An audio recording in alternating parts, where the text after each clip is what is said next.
Good afternoon. This is Dr. Bones, and today my second guest is Peter from Migrant Worker. Welcome to the show, Peter.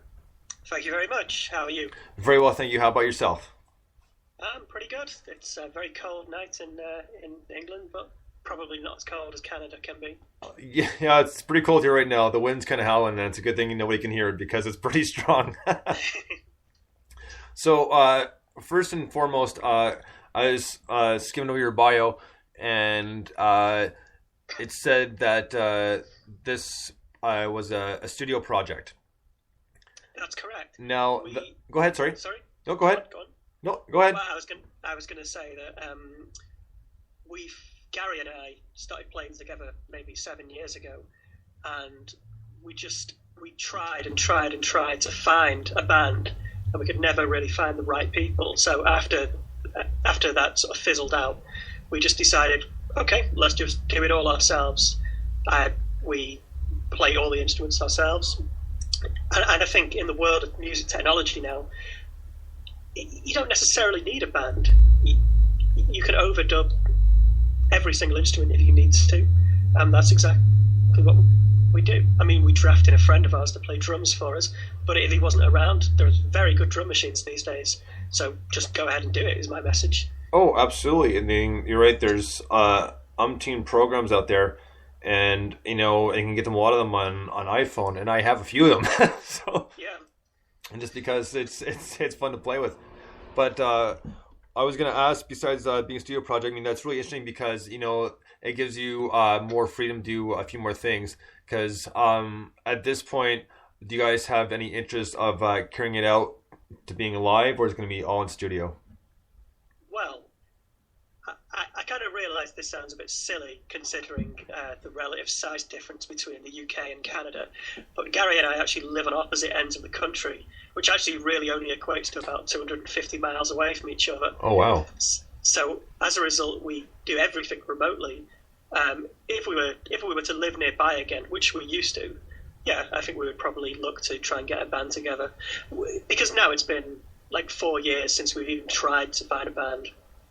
We've recorded and released 2 albums. We're now working on a third. Yeah, it's probably I think we have enough material out there that's strong enough to get a band together. So it's definitely something that we're thinking about, but logistically, it's kind of difficult at the moment. Well, you know what, that's really interesting because I wasn't aware of the fact that you guys live so far apart. And the drummer and Gary have never actually met each other. Wow. See, now to me that's very impressive because I mean it shows that a lot of hard work goes into making the songs because obviously there's a lot of music transfer programs, but it's a matter of sending it off, sitting down, listening to it, going over and over, going, okay, I like this, I don't like this, this might do, then send the email back, say here's what I've done, now put your spin on it, go back and forth. I mean that's got to be a lot of work. It is, but even when we lived next door to each other, the same process happened. He would come to me and say, I've got this guitar riff. He'd show it me. I'd pick up the guitar and put my own spin on it. He'd take what I did, put his own spin on it. The process is exactly the same. The only difference now is we're on the other side of the country. I send him a project file in Cubase and he puts his stuff on it and vice versa. It's actually once you get used to working that way, we find it very successful. Well, I'm telling you, I very much enjoyed the EP that you guys emailed me, and I've played about 4 songs off the EP. I mean, and the first time around, let me tell you, when I was debuting your music, it was hard for me to pick 2 that I wanted to put on because I really liked the album. Like, I really got into it like right away. Well, thank you very much. So we're very happy with it, which is actually quite difficult. I mean, I'm sure there's many musicians out there that know what it sounds like to hear a song like 100,000 times. You start to lose your grip on whether it's actually good or not. And definitely there's plenty of songs on the album where now it's been a bit of time, I can kind of appreciate them, but last September when I was just finishing the album off, I just couldn't tell anymore whether it was good or not. Oh wow, I never would have thought about that. I can see hearing this on the radio all the time, but I never would have thought the same thing about the studio. So usually when people talk about that, this is cool because it's different. When people talk about that sort of thing, it's usually they're tired of playing their single all the time because I know it's been done to death, literally. So yeah, well, I guess it's slightly different, but yeah, you can easily hear each song on a record like 100,000 times.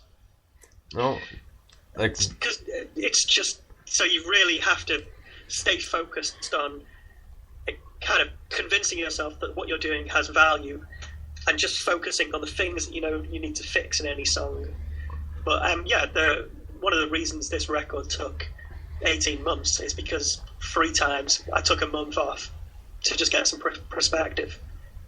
oh, I can definitely see that. I mean, it's one of those things like a lot of time you need to stop and clear your head a bit, and I can see where you're coming from. I mean, obviously when you're mastering the songs, you're right. You played it over like 100,000 times, and like just trying to get it down and right, and the way you guys want to hear it is still quite the process in itself.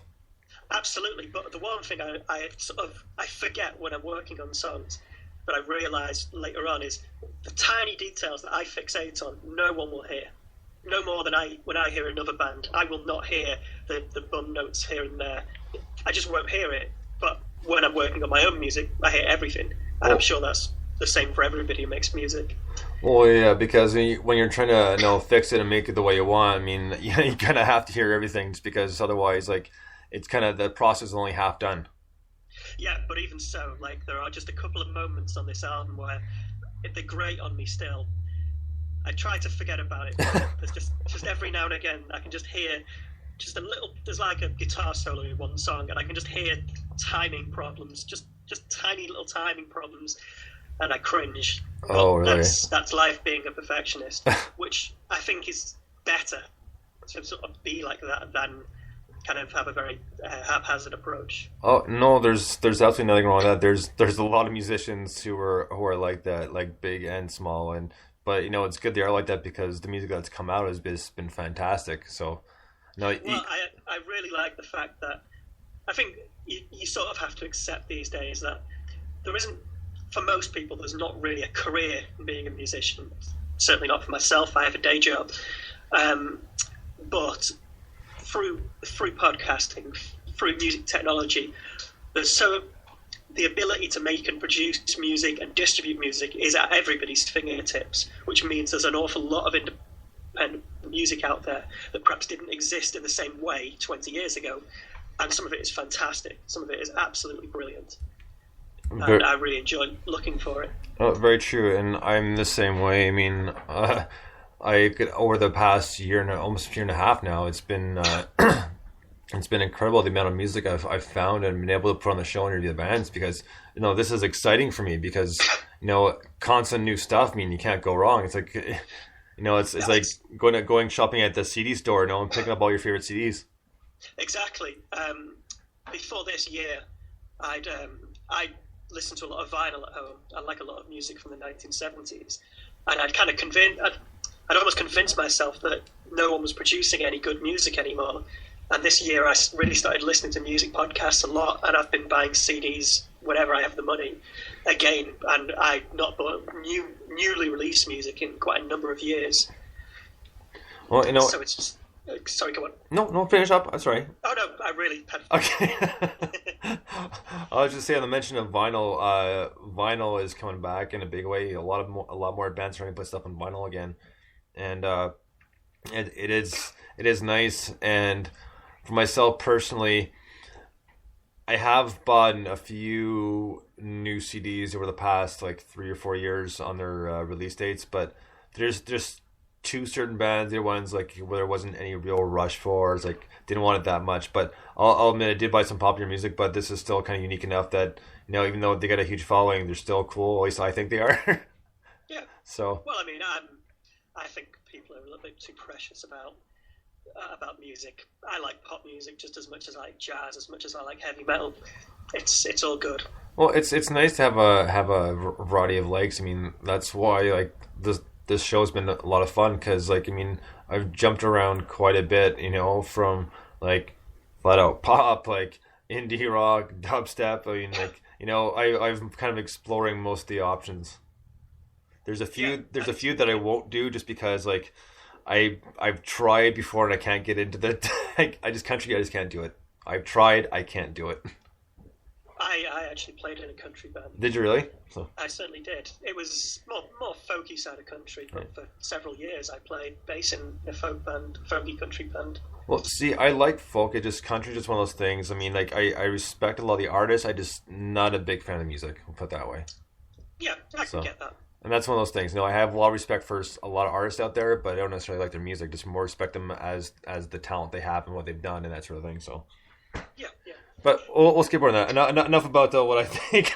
this, this is about you and your music, Peter. So, one question I want to ask too is Migrant Worker. Like, where where did you come up with that one? Just kind of stuck out to me. It's like I never would have thought a band would name themselves something like that.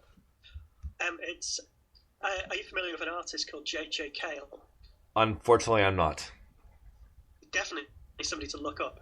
He died this year. He was about 75, I think, so it was probably about his time. But he released an album in the 70s called Five. And on that album, there was a song called 13 Days, which details this fictional band called Migrant Worker being on tour. And I've been a big J.J. Cale fan since I was about 16. And I've just always loved that album. I've always loved that song. And it just seemed like the perfect name. Right on, like I say, it just kind of stuck out because, like, and not in a bad way. Just like, I never would have thought that, and it sounds good, and it kind of fits the music. So we're gonna take a quick little break here, and we're gonna listen to "Dead Bust" by Migrant Worker. Migrant Worker.